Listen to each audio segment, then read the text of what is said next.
हे आहे गोंदिया, एक शहर जिथे स्वप्ने फुलतात, आकांक्षा वाढतात. पण याच शहराच्या आत या गल्ल्यांमध्ये एक वेगळीच कहाणी दडली आहे. घाणीची कहाणी, जिथे कचऱ्याचे ढीग साचले आहेत आणि प्रशासनाचे डोळे मिटलेले आहेत. आणि तेच प्रशासनाचे मिटलेले डोळे उघडण्यासाठी MM न्यूज डिजिटल चॅनलची टीम पोहोचली गोंदिया शहराच्या या गल्ल्यांमध्ये. जिथले हे दृश्य, जिथे जागोजागी असे कचऱ्याचे अनेक ढीग साचलेले आहेत. सर्वांना नमस्कार, मी मयूर संसुरे.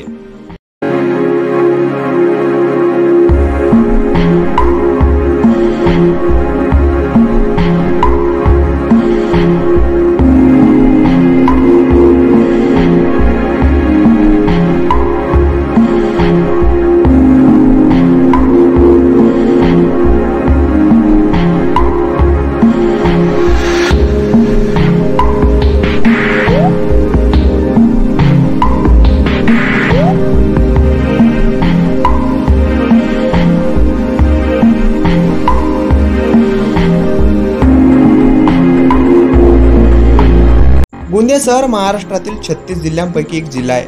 ज्या जिल्ह्याला संपूर्ण महाराष्ट्रात तांदूळ नगरी म्हणून ओळखला जातो.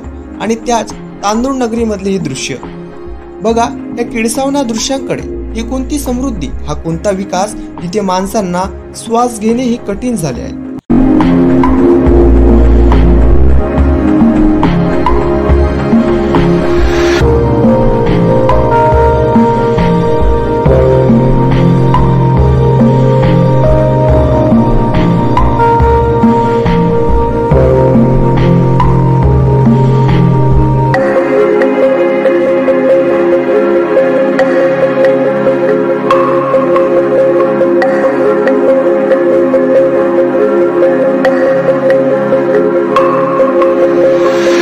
लहान मुले याच घाणीतून खेळतात, वृद्ध याच दुर्गंधीत जगतात आणि प्रशासन कुठे आहे. या निष्काळजीपणाचा थेट परिणाम लोकांच्या आरोग्यावर होत आहे.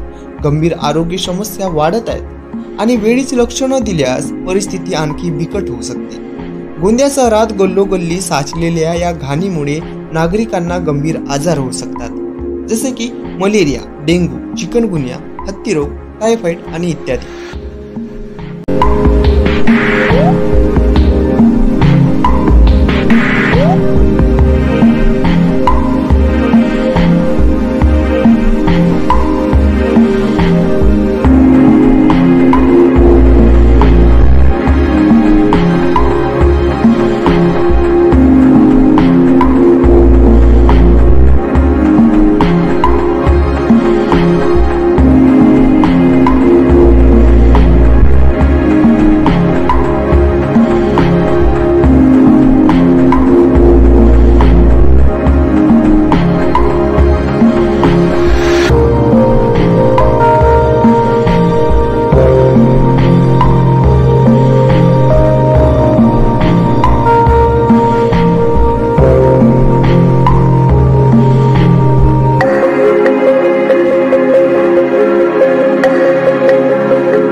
हे बघा, हे दृश्य आहे गंगाबाई स्त्री रुग्णालयासमोरचे, जिथे महिला उपचारासाठी येतात. तिथेच कचऱ्याचे साम्राज्य. गर्भवती महिला आणि नवजात बालकांना या घाणीमुळे किती त्रास होत असेल याची कल्पनाही करवत नाही. त्यांना त्वचेचे संक्रमण आणि श्वसनाचे गंभीर आजार होण्याची शक्यता आहे.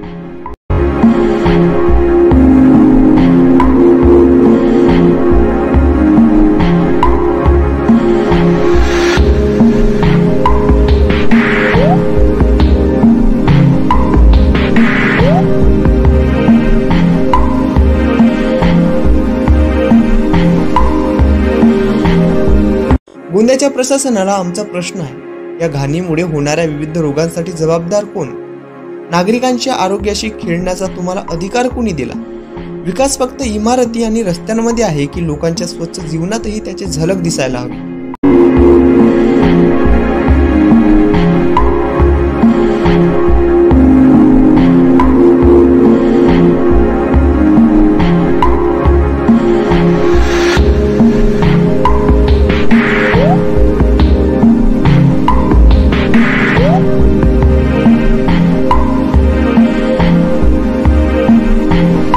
जागे व्हा गोंदियाकरांनो, आपले घर आपले शहर वाचवा. या घाणीविरुद्ध आवाज उठवा. प्रशासनाला जागे करा आणि त्यांना त्यांच्या जबाबदारीची जाणीव करून द्या. चला एक स्वच्छ गोंदिया घडवूया, कारण स्वच्छतेतच आहे आपले सर्वांचे आरोग्य आणि भविष्य. पाहत राहा MM न्यूज डिजिटल चॅनल.